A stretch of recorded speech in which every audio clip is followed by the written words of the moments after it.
Hello everyone, this is Jyotirmoy Nanda and welcome to the channel Botany Now. First of all, I'll tell you, out of 24 hours, if you give only 25 minutes to this lecture, then you can easily understand all the basic things about double fertilization in flowering plants. So here we discuss all the processes or all the steps regarding double fertilization in angiosperm. I hope you all like this video. If you like this video, please like, share and subscribe to this channel for more video and press the bell icon so that you will find all the videos related to reproduction in flowering plants.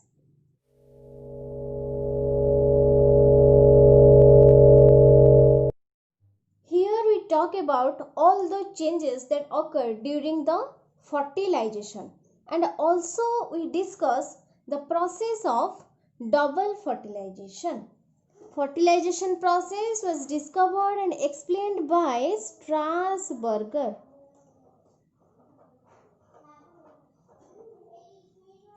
Here we have already known that the pollination has already taken place. That means the anther is transferred from anther to the stigma. So we discuss all the steps up to the fertilization through the diagram. This is the stigma. We draw it little bigger so that we can clearly understand. And this is the pollen grain. This is the stigma. This is the pollen grain. The pollen grain has two layers on it. Outer layer is known as exine. So this is the exine. And the inner layer is known as intine. The gap between the exine and intine is known as germ pore. So, this gap is known as germ pore. So, the pollen grain comes from the anther and lies on the stigma. So, the first step is pollen pistil interaction. Basically, this step is known as identification. Identification means the stigma identifies the compatible pollen. That means the pollen of the same species. So, the compatible pollen means pollen grain of the same species. If the pollen grains are from the other species, it is known as the incompatible pollen. So, the stigma receives the compatible pollen and rejects the incompatible pollen. Then comes to the second step, which is known as secretion from stigma. After recognition of the compatible pollen or the pollen of the same species, the stigma releases a secretion which is rich in water and sugar substances. So the stigma secretes water and sugar substances. Here, this is the stigma. It will release the water and sugar substances. So these are the water and sugar substance. After releasing the water and sugary substances, it is absorbed by the pollen grain. So the sugar and water substance is absorbed to the pollen grain through the delicate part of the pollen grain, which is known as germ pore. Now, the third step. The third step is germination of the pollen grain.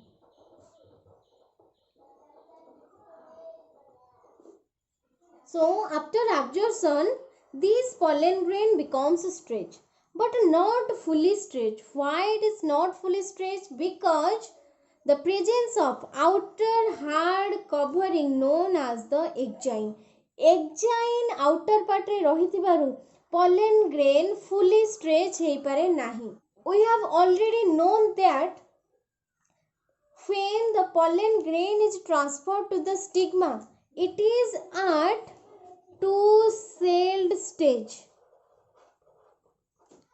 First is the bigger cell, which is also known as the tube cell. Then the second is the smaller cell, which is known as generative cell. Now, the tube cell germinates to produce pollen tube. So, if only one pollen tube emerge, the condition is known as monosiphonous condition. If more than one pollen tube emerge,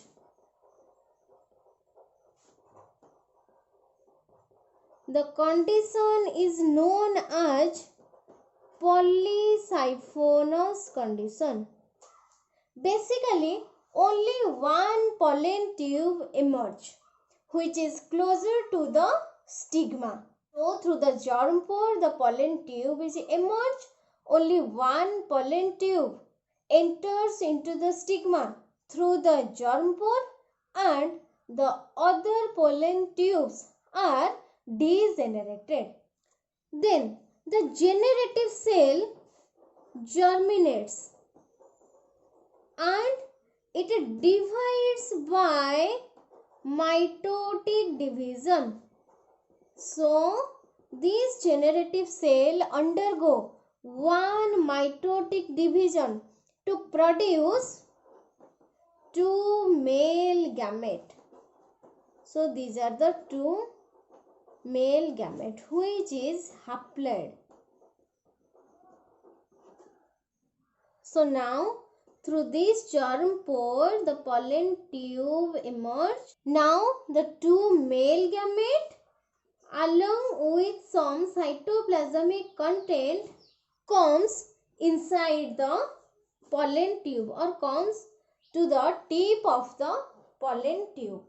Then comes to the fourth step, which is known as growth of the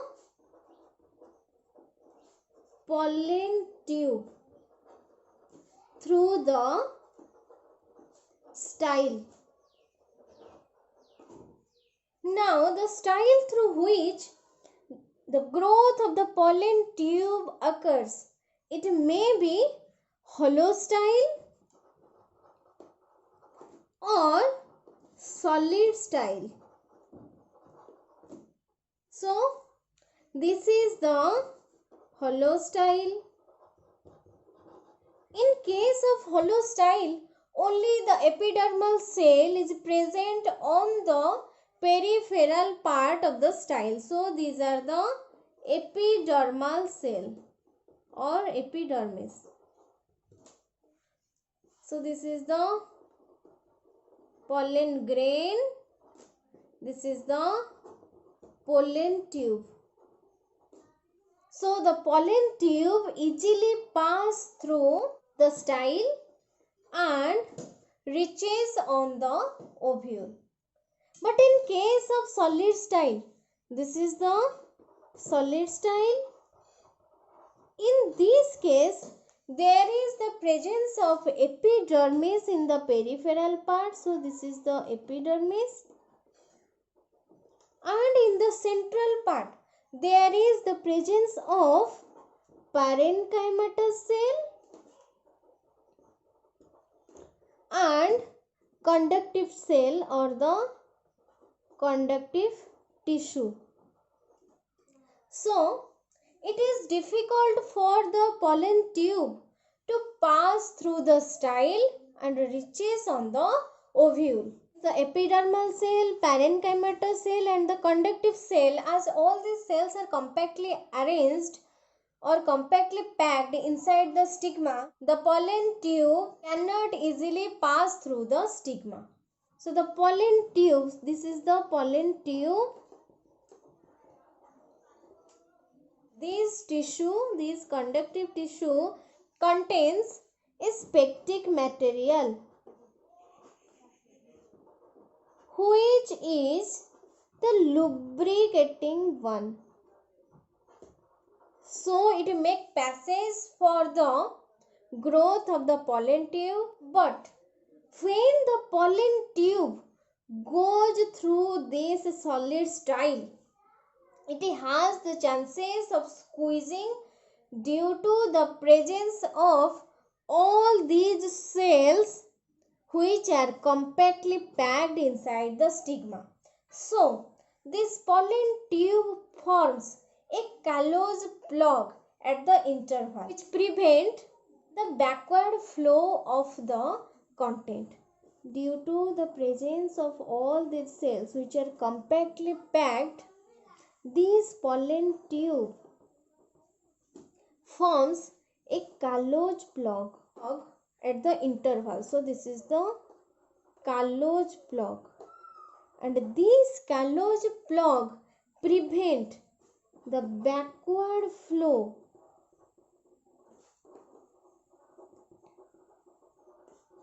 of the content or of the two male gamete and the cytoplasmic content. Now the pollen tube goes through the style and reaches the ovule. Then the fifth step is entry of the pollen tube into the ovule. This pollen tube enters into the ovule either through chalaza or through integument or through micropyle. If the pollen tube enters through chalaza, the process is known as chalazogamy. If the pollen tube enters through integument, the process is known as mesogamy. And if it enters through micropyle, the process is known as porogamy. In this case, the pollen tube enters into the ovule through the micropyle. So, this is the stigma, this is the style, this is the pollen tube, this is the ovule, this is the embryo sac which is present inside the ovule. Then it is the ovary, the whole structure which carries the ovule and the embryo sac is known as the ovary. In the pollen tube, the greenish structure which I am drawing is known as the callose plug, which prevent the backward flow of the content. Then this is the receptacle. So the pollen tube enters into the ovule through the micropyle. Now the next step is entry of the pollen tube into the embryo sac. Now we draw the structure of an embryo sac little bigger. So this is the structure of embryo sac. This is the chalazal end. This is the micropylar end. These three cells are known as antipodals. The middle cell are known as the central cell, containing two polar nuclei. This is the pollen tube. The bigger cell which is present in the micropylar end of the embryo sac known as the egg cell, and the two smaller cells are known as the synergids. Now this pollen tube enters into the embryo sac. How it enters into the embryo sac? Only the tip portion of the pollen tube enters into the embryo sac. So here we draw only the micropylar end of the embryo sac which contains the egg cell and the synergids. These are the two synergids. Pollen tube now enters into the embryo sac. One of the two synergids degenerates. So this is the two synergids. One of the synergids it degenerates and make passage or guides the entry of the pollen tube or the tip of the pollen tube into the embryo sac. Now this is the pollen tube. This pollen tube now enters into the embryo sac and releases two male gametes inside the embryo sac. So this is the two male gametes. Now fertilization occurs inside the embryo sac. The generative cell produces two male gametes. So one of the male gamete, first male gamete, fertilize with the egg cell of the embryo sac to produce zygote. Here the male gamete is haploid and the egg cell of the embryo sac is also haploid. So the zygote which is formed by the fusion of the male gamete and the egg cell is diploid, that is 2n. This process is known as the true fertilization or the normal fertilization. This fertilization process was discovered by Strasburger. Then this is the first case. In the second case, the second male gamete fuse with the central cell or the secondary nucleus.